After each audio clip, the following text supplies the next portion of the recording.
In this video, I reviewed the price of gold and also inflation expectations for later this year. Hello everyone, it's Sajad. Hope you're doing good. In my last gold update, which was a while ago, I discussed the important 1690 level. Now this was back in early March and it looks like we held that level, and recently we're getting increasingly bullish price action with gold. So I'm going to discuss in this video exactly where I think we could go from here. Before we have a look at the charts in terms of technical analysis, I always think it's a good idea to have a look at the news and see what kind of narratives we're hearing out there regards to the price of gold. And you see on Bloomberg, gold's set to snap best rally in 4 months after inflation data. So they're saying it's all due to inflation. We're seeing a little bit of inflation and that means the gold price is going to be higher. I think that's rubbish. I don't think there's a clear correlation between gold and inflation if you look back through the historical charts, but more on that in just a minute.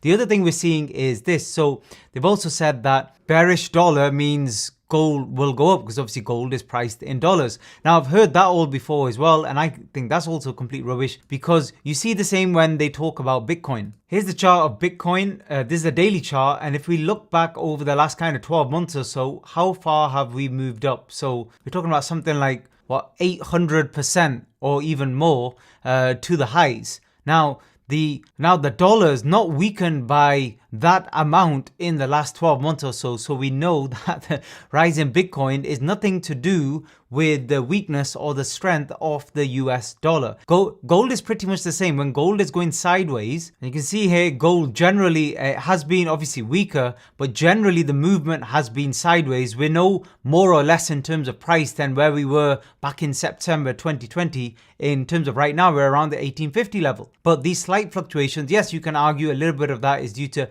strength or weakness in dollar, but generally the trends here are nothing to do with what's going on with the dollar, in my opinion. We're also seeing news like reports suggesting a surprise slowdown in US job growth. Well, hopefully a lot of you watching will know that none of this is going to be a surprise. There are general trends when it comes to jobs, especially, for example, where I am here in the UK, where a lot of people work in the services sectors and in terms of kind of retail, and everything has been artificially stimulated by, for example, furlough schemes and other government employment support schemes. Well, that's not going to last forever, and people will continue to order a lot of stuff now online, which will save costs for companies. So there's no reason for there to be so many jobs on the high street. So this is not going to be a surprise long term, unfortunately, due to changes in trends. Now, the interesting part is this stuff about US inflation. I've been talking about that over the last kind of 6 months or so on this channel. I think it's quite obvious now. You've all felt it at home. You don't need charts to show you that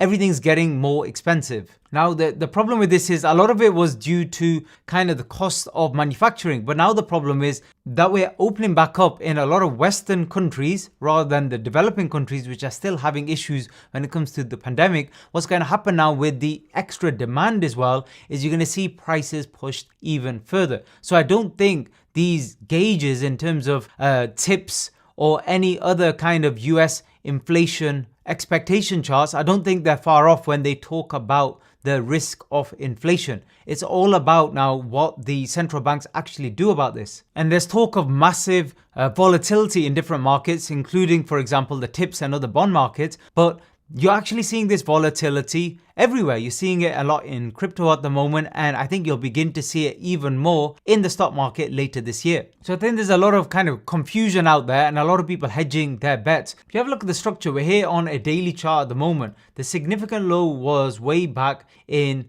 kind of December time 2015. You can see clearly in terms of trend, we had an impulse there, a period of flat movement there for almost 2 years. Then we had a very, very clear upward trend. Now, possibly we're seeing an alternation of what we saw there. So this could potentially be setting up for a fifth wave move upwards. That is one way to look at it. And rather than a flat correction, is more a deeper, more like a complex zigzag correction downwards. The fact that we held this 1690 level is, in my opinion, very, very significant. What's even more significant, we're just looking at the structure first before we get on to other markers, is where we are now in terms of price level. If you look at the initial move down, and I'm just going to draw a horizontal line here, you can see we reached around the 1860 level for this first strong move down, and then this move down here we reached around the 1848 level. So let me just mark that off as well. Now the fact that we're almost overlapping, you could bet that we're very likely to get into that level this week. Could pull back obviously because of resistance, but if you get into that level, then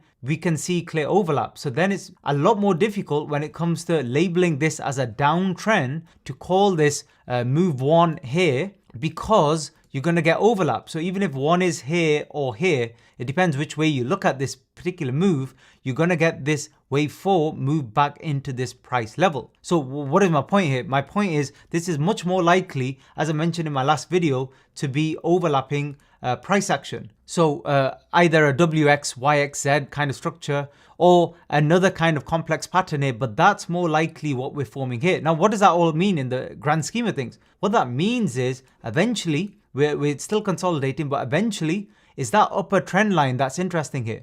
We are going to be hitting that trend line soon. And what I'm looking for here is a lot of resistance around this level, not only the upward sloping trend line potentially, but also these important key levels that were levels of support before, which now of course become resistance. So we should get a knockback down, which is fine. So that might be expected. But then after that, eventually, if we break out here, this could be a very powerful breakout. That's what I'm looking at. And this could begin a wave 5 move to the upside, where historically what's happened with the price of gold is, if you look back through the charts, and I've looked back the last kind of 30-40 years, what you tend to see is when gold is trending upwards, what it always does, even on a smaller level, is the wave 3 doesn't tend to be the strongest. It tends to be the wave 5 which kind of shoots up, the final one which tends to be the strongest, and that's what we may be getting here. I'm going to get onto a longer term time frame in just a minute, but that's what I'm looking for. Now, what's the alternative here? I think the odds are in the favor of this kind of leading to a bullish breakout. Now, there may be consolidation sideways for a while, so nothing happening between 1800 and 1850. That's not a bad thing. That's like a spring coiling up. The more consolidation there is, the stronger the breakout will be and the stronger the trend. So that's not necessarily a bad thing either, especially if it breaks into some sideways kind of flat correction or something like that. That's what I'm looking for. But what are the alternatives? Like I said, because there's overlap, is less likely we're looking like things are moving down. However, what if the correction is still ongoing and we've got one more leg to the 1690 level before we then bust up into a new kind of bullish trend move? Now that is possible, but in terms of, it's all about probabilities. I think that's less likely. More likely, we're going to have some resistance here, sideways consolidation for a while, then I think we're going to break out. That, in my opinion, seems the most likely. Now let's go onto a weekly chart and kind of zoom out a bit here at the general trend for gold. Now the problem with these kind of moves, like the one I've described, is you can't really put a time frame to it. We've seen especially in the last kind of 6 to 8 months,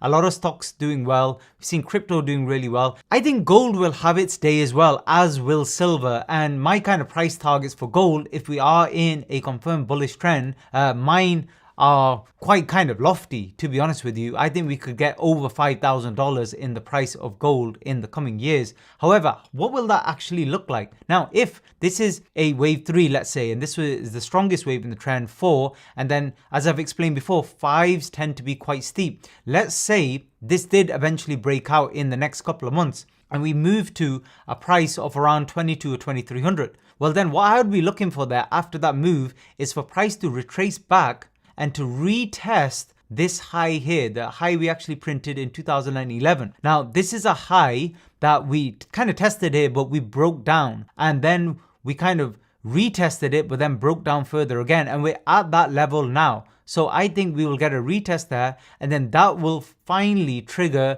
a massive move in gold, a kind of multi-month move to the upside, a very, very strong bullish trend, and I think that's yet to come. And why I'm interested in that is because I will be heavily involved in gold once we get to that type of scenario. I think it's too early for gold yet, and I think, if I'm honest, there are other better opportunities out there. If you have a look at my channel, you see me talking about crypto. I think right now crypto is the best kind of opportunity before it passes, and we may have seen a top in crypto already, or it may come in the next 3 to 4 months. But anyway, I don't want to kind of distract from this actual video, but that's what I'm hoping for, and I'm hoping this actually happens later in the year, a lot of the moves for gold, rather than right now. But like I said, we could be levering up right now with gold. Now let's have a look at some of the other indicators. We can see first of all here are these two peaks. We had lower low, higher low when it came to the RSI and the MACD. That's a good sign. That is a good kind of bullish divergence that we actually saw there. We're not really in the overbought territory at the moment, so we have kind of plenty of space there. Now in terms of moving averages, the red line there is the 50-day moving average, again on a daily chart, and the orange line is the 200-day, and you can see we're hitting the 200 right now in terms of resistance. We broke through both. The red, the faster one, is starting to curve around now, which is again